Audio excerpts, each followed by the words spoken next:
At the same time, the PET scan is constantly measuring the compound inside his brain.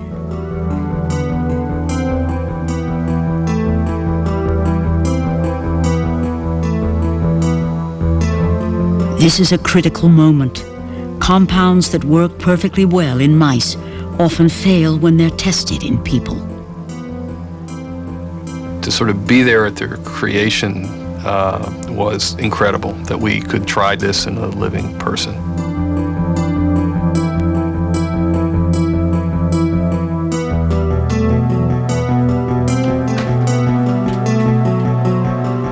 The blood samples are rushed down the hall for immediate analysis in the lab. They need to know exactly when the compound reaches its peak level. And the results are spectacular. The first part of the experiment was a complete success. The compound went into the brain and cleared out safely. But the final moment of truth came when Dukoski and Klunk saw Pittsburgh compound images from inside the brain of a patient with Alzheimer's.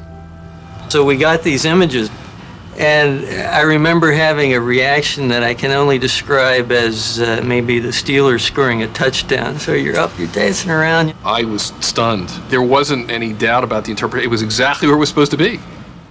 The compound worked in the human brain just as well as it had in mice. For the first time ever,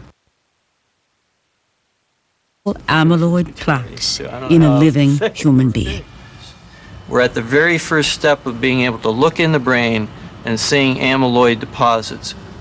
The more red the color, the more of the compound is stuck to that area of the brain, which we assume means the more amyloid is deposited in that area of the brain. It's unbelievable that it got done. He could have worked for 20 years and never made this work. But not only to have it work, but show up looking like a picture you painted was absolutely unbelievable.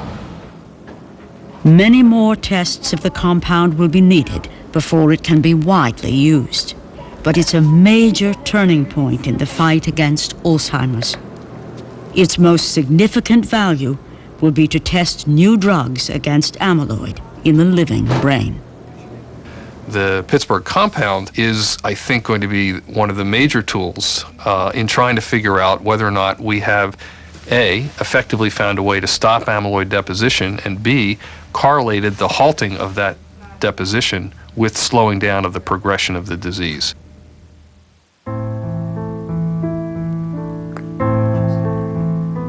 It's been 13 years since Isabel McKenna was diagnosed with Alzheimer's. With each passing year, her family loses more and more of the woman they love. And they know they may soon face heart-wrenching decisions.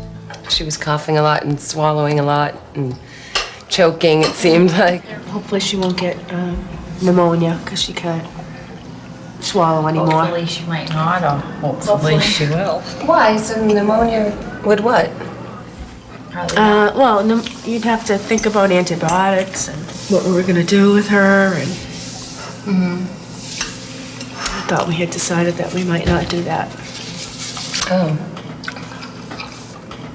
The long haul, huh, Dad? Medical, yeah. We've all talked about what would happen next. I think we're all in agreement that if she has pneumonia, I don't think that we would treat that. I'm sure I wouldn't, and I'm sure I would have the support of everyone that we wouldn't do that to her. I don't think that's what she would want for herself. And I pray, I do pray every week that you know, this might be the week. I really think making that decision about whether to treat things or not to treat things has been the most difficult. You know what's right, but it's your mom.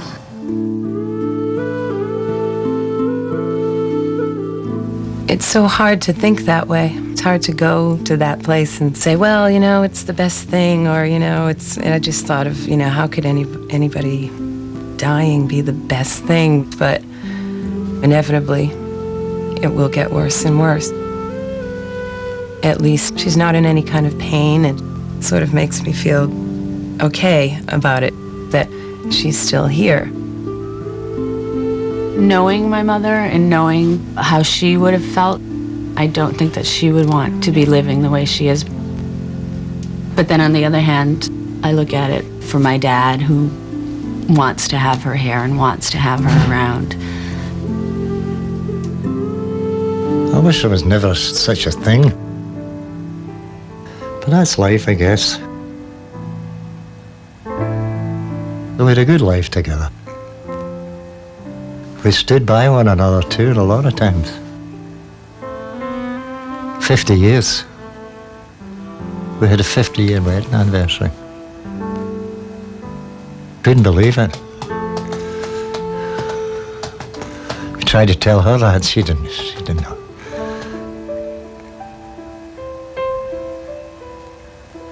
But I would really miss her if she went. That's the big thing.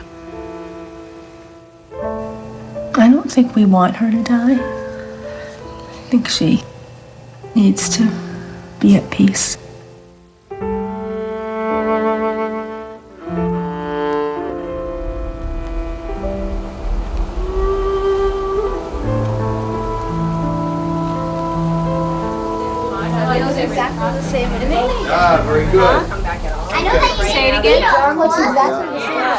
For the Noonans, every year that goes by brings with it the chance that another one of them will fall victim to the rare form of Alzheimer's that haunts their family.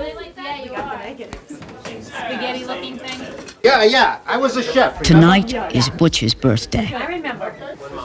And this year, it's a particularly bittersweet occasion.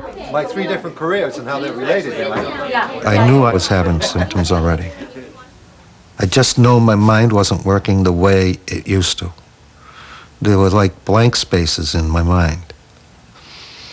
And I don't know how to describe it much more than that, except for I know something, but it wasn't there. It's just not as quick, you know? Butch was diagnosed with Alzheimer's just weeks before his 51st birthday. Boy, I set myself up for that one, didn't I? He's now the 3rd Noonan sibling to be stricken. The thing that makes me sad about Butch is to watch the losses that continue to grow. And to look at his wife and know what she's losing. And to look at his kids and to know that his kids aren't going to have a father and they're not going to have a grandfather to be part of their children's lives. Did you want to see me today? No. No? But what do you get? The hardest thing is knowing that my 2 daughters have a 50% chance of getting the disease. 50%, that's lousy odds. I just pray that they don't have it. I just pray they don't have it. I don't want them to have it. You know, let me be the last one. Butch will pass out when he tries to blow him up. Hey, cake coming. Happy birthday to you. Happy birthday to you. Happy birthday, dear Butch. Happy birthday to you. I guess the bottom line is I'm in God's hands No spitting, no spitting. and the medical community. And hopefully they're in God's hands. I'm married to a 21-year-old cheerleader who's gorgeous and hot all over me. So why are you crying? I can't remember where I live. By his next birthday, Butch may not recognize everyone he loves. And like millions of other families, the Noonans will watch as his mind fades into the darkness of forgetting.